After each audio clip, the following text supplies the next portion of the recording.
Hi friends, welcome to Chennai food. Morning breakfast க்கு உப்புமா செய்யிறதுக்கு ரவை இல்லையேன்னு கவலைப்பட வேண்டாங்க. அரிசி இருந்தா போதும். அரிசி ரவை உப்புமா செய்யலாம். அரிசி ரவை உப்புமா எப்படி செய்யறதுன்னு பார்க்க போறோம். வாங்க பார்க்கலாம்.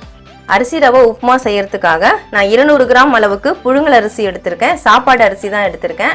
உங்களுக்கு தேவைனா நீங்க பச்சை அரிசி கூட எடுத்துக்கலாம். சாப்பாட்டுக்கு யூஸ் பண்ற அரிசியை எடுத்துக்கோங்க.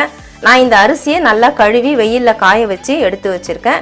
வெயில்ல தான் காய வைக்கணும்னு இல்ல, நம்ம நிழல்ல கூட உலர்த்திக்கலாம். ஆனா நிழல்ல உலர்த்தினா நம்ம அன்னைக்கே யூஸ் பண்ற மாதிரி இருக்கணும்.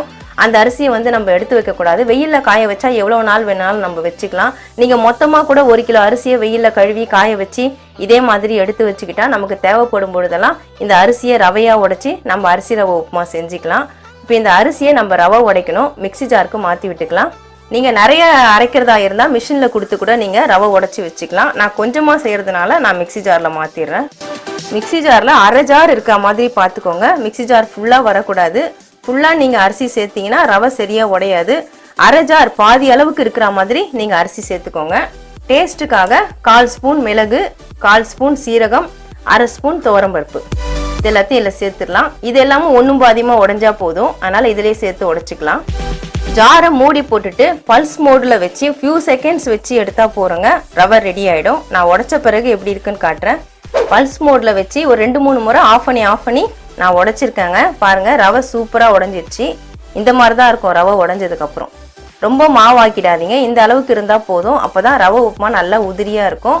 இந்த சேர்த்து விட்ட மிளகு சீரகம்லாம் 1-2 தான் உடைஞ்சிருக்கும். இதே மாதிரி தான் இருக்கணும். உங்களுக்கு கொஞ்சம் நல்லா நைஸாக மாவு ஆகணும்னு நினச்சிங்கன்னா மிளகு சீரகம் பருப்பு ஒரு சுற்று போட்டுட்டு கூட நீங்கள் அரிசியை சேர்த்துக்கலாம். எனக்கு இந்த மாதிரி இருந்தால் போதும், அதனால் நான் இந்த மாதிரியே சேர்த்துக்கிட்டேன். மிளகு சீரகம்லாம் 1-2 தான் உடைஞ்சிருக்குது.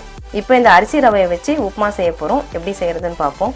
அரிசி ரவை உப்புமா செய்யறதுக்காக நான் அடுப்பில் கடாய் வச்சுருக்கேன். 3 டேபிள் ஸ்பூன் அளவுக்கு ஆயில் சேர்த்துருக்கேன். எப்போவுமே அரிசி ரவை உப்புமாவுக்கு கொஞ்சம் எண்ணெய் கூடுதலாகவே சேர்த்துக்கோங்க. நீங்கள் விருப்பப்பட்டால் கொஞ்சம் நெய் கூட சேர்த்துக்கலாம். நான் நெய் சேர்க்கல, வெறும் ஆயில் மட்டும்தான் சேர்த்துருக்கேன்.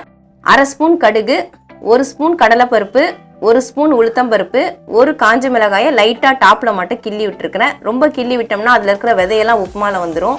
லேசான காரத்துக்காகவும் வாசனைக்காகவும் தான் இந்த மிளகாயை நம்ம சேர்க்குறோம். இது எல்லாத்தையும் எண்ணெயில் சேர்த்து விட்டுடலாம். பருப்பு நல்லா பொன்னிறமாக செவந்து வரணும். எண்ணெயில் சேர்த்து விட்டு கடலைப்பருப்பு உளுத்தம்பருப்பு ரெண்டுமே நல்லா பொன்னிறமாக செவந்துருச்சு.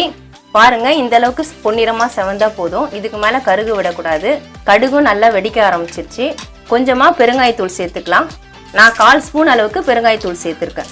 2 ஸ்பூன் அளவுக்கு தேங்காய் துருவல் எடுத்து வச்சுருக்கேன். ஒரு 2 பத்தை இல்லை 1 பத்தை தேங்காயை துருவிட்டு தேங்காய் துருவல் எடுத்துக்கோங்க. இது சேர்த்து விட்டால் நல்லா டேஸ்ட்டாக இருக்கும். ஆனால் இது ஆப்ஷனல் தான், நீங்கள் விருப்பப்பட்டால் சேர்த்துக்கலாம். இந்த தேங்காய் துருவலை நான் இதில் சேர்த்து விட்டுறேன். தேங்காய் ரொம்ப வதங்கணும்னு அவசியம் இல்லை. ஒரு கிளறி விட்டால் போகிறோம். ஒரு பெரிய வெங்காயத்தை நான் பொடியாக நறுக்கி வச்சுருக்கேன். ஒரு பச்சை மிளகாயை நான் 2ஆக கட் பண்ணி 2ஆக கீறி வச்சுருக்கேன். கொஞ்சம் கருவேப்பிலை, இது எல்லாத்தையும் எண்ணெயில் சேர்த்துட்டு வதக்கிக்கலாம். வெங்காயம் இப்போ நல்லா வதங்கிடுச்சுங்க. இந்த அளவுக்கு வதங்கினா போதும், ரொம்ப அதிகமாக வதங்க வேண்டாம். இந்த அளவுக்கு வதக்கிக்கோங்க. இப்போ நம்ம தண்ணி சேர்த்து விட்டுடலாம். எந்த கப்பில் நம்ம அரிசி எடுத்தோமோ அதே கப்லேயே தண்ணி சேர்த்துக்கலாம். 1 கப்புக்கு 2.5 கப்பு தண்ணி சேர்த்துக்கலாம். 3 கப்பு தண்ணி சேர்த்தா ரொம்ப இழஞ்சா மாதிரி இருக்கும். ஆனால் 2.5 கப்பு சேர்த்திங்கன்னா கொஞ்சம் உதிரியாக இருக்கும். நான் 2.5 கப்பு அளவுக்கு தண்ணி சேர்க்குறேன். இந்த கப்பில் தான் நான் 1 கப்பு எடுத்தேன். 2.5 கப் தண்ணி சேர்த்து விட்டாச்சு. உப்புமாவுக்கு தேவையான உப்பு சேர்த்துடலாம். 1/2 ஸ்பூன் அளவுக்கு நான் சால்ட் சேர்க்குறேன். இப்போ அடுப்பு ஹை ஃப்ளேமில் வச்சுக்கோங்க. தண்ணி நல்லா கொதிக்கணும். அரிசி ரவை உப்புமாவுக்கு சேர்த்து விட்ட தண்ணி இப்போ நல்லா கொதிக்க ஆரம்பிச்சிருச்சு. அடுப்பு சிம்மில் வச்சுடுங்க. அரிசி ரவை சேர்க்கும் பொழுது அடுப்பு சிம்மில் வச்சுட்டு தான் சேர்க்கணும். கொஞ்சம் கொஞ்சமாக ரவையை இப்படி தூவி விட்டுட்டே கலரி விட்டுட்டே இருங்க. அப்போ தான் கட்டி சேராமல் இருக்கும். ஒரு கையில் ரவையை கொஞ்சம் கொஞ்சமாக சேர்த்துக்கிட்டே இருக்கணும். ஒரு கையில் கரண்டியை போட்டு இந்த மாதிரி கலரி விட்டுட்டே இருக்கணும். அப்போ தான் அரிசி ரவை உப்புமா கட்டியாக வராமல் நல்லா உதிரியாக வரும். நான் ரெடி பண்ண ரவை எல்லாத்தையும் சேர்த்துட்டேன். ஒரு முறை நல்லா கலரி விட்டுடலாம். நீங்கள் ரவை சேர்க்கறதுக்கு முன்னாடி உப்பு கொஞ்சம் சரியாக இருக்கான்னு பார்த்துக்கோங்க. எனக்கு சரியாக இருந்தது, நான் மறுபடியும் உப்பு சேர்க்கல. உங்களுக்கு பத்தலைன்னா நீங்கள் ரவை சேர்க்கறதுக்கு முன்னாடி அந்த தண்ணியிலே உப்பு சேர்த்துக்கலாம். அடுப்பு சிம்லையே இருக்கட்டும். ஒரு 10 நிமிஷம் மூடி போட்டு விட்டுடலாம். அரிசி ரவை உப்புமா மூடி போட்டு விட்டு 10 நிமிஷம் ஆயிடுச்சு. ரெடி ஆயிடுச்சான்னு பார்ப்போம். தண்ணிலாம் நல்லாவே வத்திட்டு இருக்குங்க. ஒரு முறை கலரி விட்டுடலாம். பாருங்க, தண்ணிலாம் நல்லா வத்தி ட்ரை ஆயிடுச்சு. அரிசி ரவையும் நல்லா வெந்துருச்சு. நல்லா உதிரியாக இருக்கு பாருங்க. அரிசி ரவை நல்லா வெந்துருச்சு பாருங்க. இப்படி கையில் எடுத்துட்டு இப்படி நசுக்குனால நல்லா நசுங்குது பாருங்க. அரிசி ரவை நல்லா வெந்துருச்சு. நல்லா உதிரியாக இருக்குது.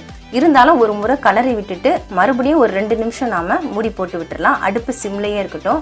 ஏன்னா நம்ம கலரி விடாமல் விட்டுருந்தோம். இப்போ தான் கலரி விட்டுருக்குறோம். கலரி விட்டு ஒரு 2 நிமிஷம் மூடி போட்டால் தான் உப்புமா எல்லா பக்கமும் ஒரு ரவை கூட எல்லாமே நல்லா வெந்து நல்லா இருக்கும். அதுக்காக தான் மூடி போடுறோம். அரிசி ரவை உப்புமாவை மறுபடியும் மூடி போட்டு விட்டு 2 நிமிஷம் ஆயிடுச்சு. ரெடி ஆயிடுச்சான்னு பார்ப்போம். சூப்பராக ரெடி ஆயிருக்குங்க. பாருங்க, நம்ம கலரி விட்டுட்டு மூடி போட்டதுனால எல்லா பக்கமும் நல்லாவே வெந்திருக்குது. நல்லா உதிரியாக இருக்குது பாருங்க. நம்ம 3 கப்பு தண்ணி சேர்த்தோம்னா இந்த அளவுக்கு அரிசி ரவை உப்புமா உதிரியாக வராது. அதனால 2.5 கப்பு தான் கரெக்டாக இருக்கும். நல்லா உதிரியாக இருக்குது பாருங்க. இந்த மாதிரி தான் இருக்கணும் அரிசி ரவை உப்புமா. சூப்பராக இருக்கும் இந்த அரிசி ரவை upma. Morning breakfast, night dinner இதுக்கெல்லாம் நம்ம சாப்பிட்லாம். ரொம்ப டேஸ்ட்டாக இருக்கும். நீங்களும் ட்ரை பண்ணி பாருங்கள். அரிசி ரவை உப்புமா வீடியோ பார்த்துருப்பீங்க. உங்களுக்கு இந்த வீடியோ பிடிச்சிருந்தா லைக் பண்ணுங்கள், ஷேர் பண்ணுங்கள், சப்ஸ்கிரைப் பண்ணுங்கள். சப்ஸ்கிரைப் பண்ணவங்க மறக்காமல் பெல் பட்டனை கிளிக் பண்ணுங்கள்.